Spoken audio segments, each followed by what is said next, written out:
Hello दोस्तों, कैसे हैं आप सब। आज की कहानी है एक विधवा बहू की।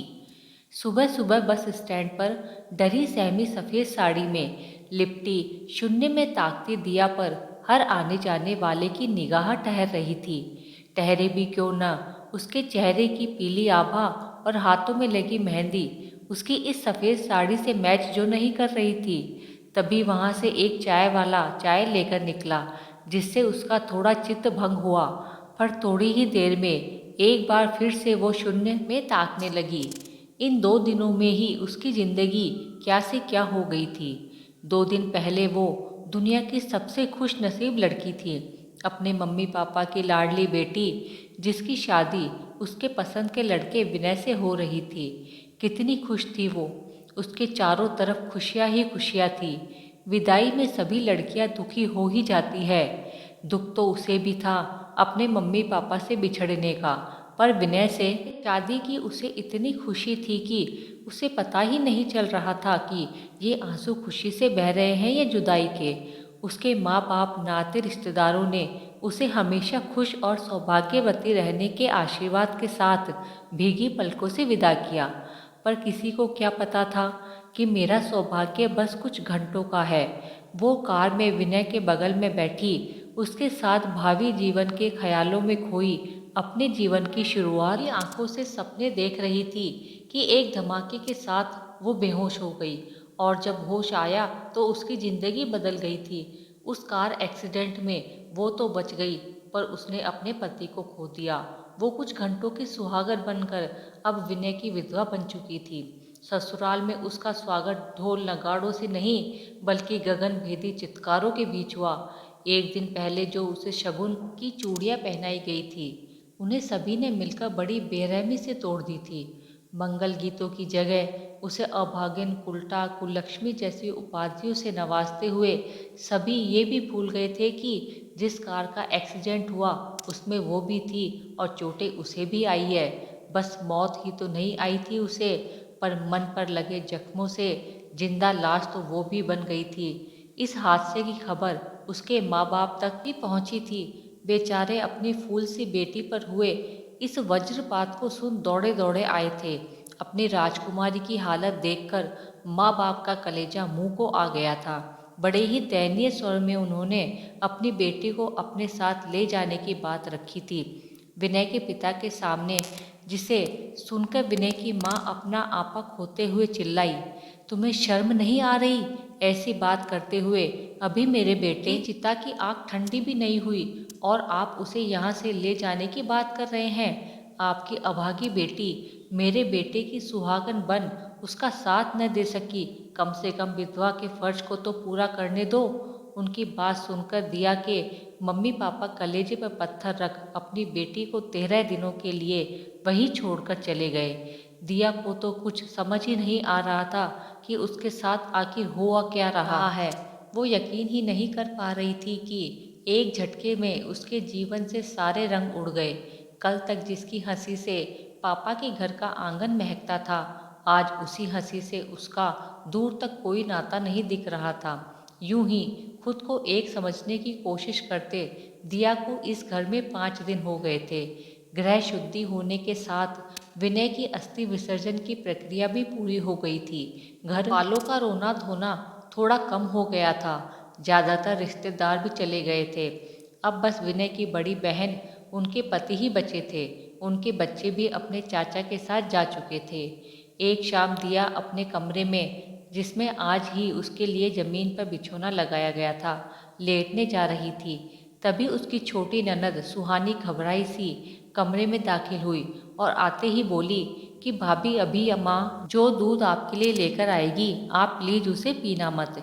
इतना कह वो जितनी फुर्ती से आई थी उतनी ही फुर्ती से वापस भी चली गई। उनके जाते ही विनय की माँ दूध लेकर हाजिर हुई और अब तक जिसके मुंह से उसके लिए अंगारे बरस रहे थे, वो अपने शब्दों को चाशनी में डुबोते हुए उसके सर पर हाथ धरते हुए बोली, बहू, मेरा बेटा तो अब इस दुनिया में रहा नहीं, अब तो तुम ही हमारा सहारा हो।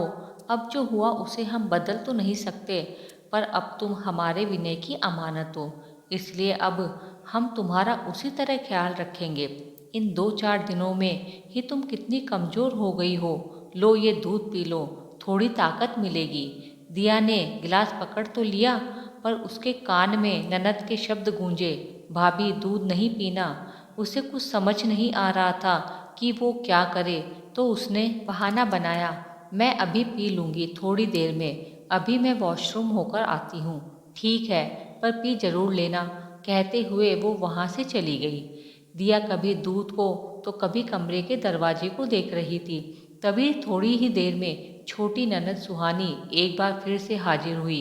इस बार उसके हाथ में दिया का पर्स और मोबाइल भी था, जो उन्होंने दिया को पकड़ाते हुए कहा, भाभी चलिए जल्दी से, आप पीछे के दरवाजे से निकल चलिए, बाहर मेरे दोस्त आपका इंतजार कर रहे हैं। मैं और वो आपको सही सलामत बस स्टैंड तक छोड़ देंगे, वहाँ आपके पापा आ जाएंगे। मैंने उन्हें फ़ोन कर दिया है, पर उन्हें यहाँ पहुँचते पहुँचते सुबह हो जाएगी। जब तक यहाँ आपके साथ बहुत बुरा होने वाला है, चलिए जल्दी कीजिए।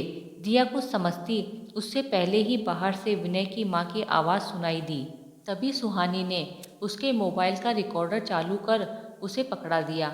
जाइए दामाद जी, बहू की नथ उतराई की रस्म पूरी कीजिए। विनय के न रहने पर हम बहू को यूं ही तो इस घर में नहीं रख सकते। कल को उसका बाप अपनी बेटी को ले जाएगा, क्या पता कहीं और उसकी शादी कर दे, पर उससे पहले बहू का कौमार्य भंग होना बहुत जरूरी है, तभी तो वो सही मायनों में विधवा मानी जाएगी। आप मेरी बेटी की चिंता न करें, मैंने उसे अपने कमरे में बंद कर दिया है, बहुत ज्ञान दे रही थी। आप बिल्कुल परेशान न हो, मेरी बेटी आपको कुछ नहीं कहेगी, और कहेगी तो मैं हूं ना। और बहू को तो मैंने दूध में नींद की गोलियां मिलाकर पिला दी है, अब तक तो वो सो गई होगी, तो आपको कोई परेशानी नहीं होगी। ये आवाज़ें सुनकर दिया तो जड़ हो गई। तभी सुहानी ने उसे झंझोड़ते कहा, माँ आ गई भाभी, आप पीछे की खिड़की से निकल जाइए, मैं अब आपके साथ नहीं आ रही। मैं माँ को रोकने की कोशिश करती हूँ, बाहर मेरे दोस्त खड़े हैं, वो आपको बस स्टैंड तक छोड़ देंगे। जब तक ये लोग आपको ढूंढते हुए वहाँ तक पहुँचेंगे, तब तक आपके पापा भी आ जाएंगे। पर प्लीज़ आप अकेले पुलिस के पास मत जाना, नहीं तो वो वापस आपको यहीं छोड़ जाएंगे, क्योंकि वहाँ माँ के भाई ही थानेदार है। जाओ जल्दी। ने की माँ की आवाज़ अब बिल्कुल पास से आने लगी थी, तो उसने आव देखा ना ताव और खिड़की से बाहर की तरफ छलांग लगा दी, जो एक गली में खुलती थी। वहाँ से वो लदर पदर भगती हुई मेन सड़क पर आ गई।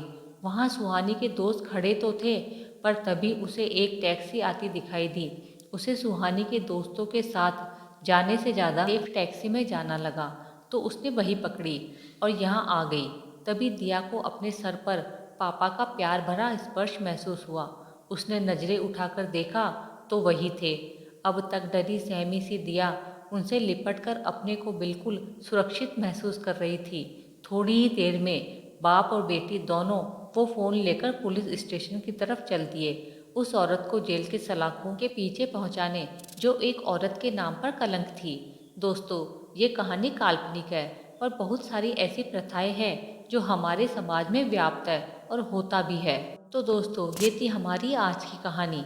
आपका क्या कहना है इस कहानी के बारे में, कमेंट करके हमें ज़रूर बताना।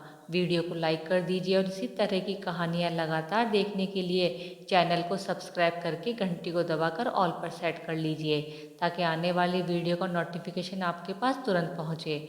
मिलती हूँ अगली वीडियो में, तब तक के लिए धन्यवाद।